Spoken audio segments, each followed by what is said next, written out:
We've all heard of light amplification by stimulated emission of radiation, which is better known as its acronym lasers, but we don't truly know it.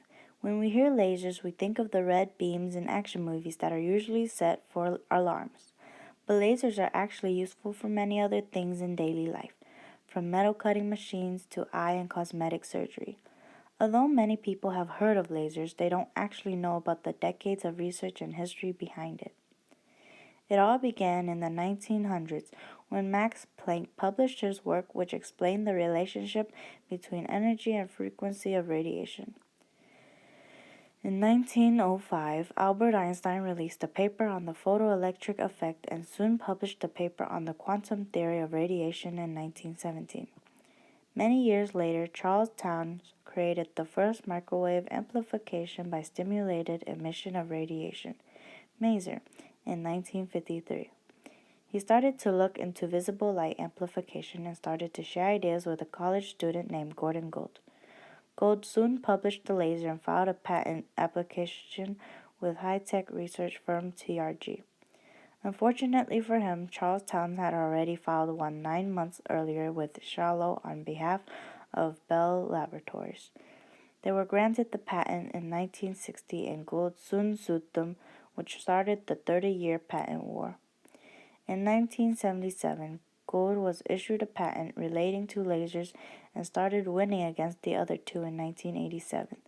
The war soon ended, but the person who gets credit for the laser remains controversial. At first, scientists began researching lasers without thinking it would become what it is today. None of them really had any particular reason to research it besides pure curiosity. But soon, lasers started to have a purpose in daily life. They are in a large variety of technology and products. They're in CD and DVD players, eye and cosmetic surgery, metal cutting machines, diamond shapers, and many more. In the beginning, early lasers reached their peak of 10,000 watts, but that can't even compare to today's lasers. Modern lasers are billions and billions times of that. The size can also range from as small as a microchip to even larger than a football field. The laser light does not need to be visible either. Lasers have had an effect on society because it is unique from other light sources and can become powerful beams. Since lasers are amplified, they have been used to perform surgery, cut steel, and even shape diamonds. But they have also been just used for toys. People may not realize it, but lasers are used all around us and it helps society out. Without lasers, society in general would have to work harder to do certain actions because they don't have the strong beam.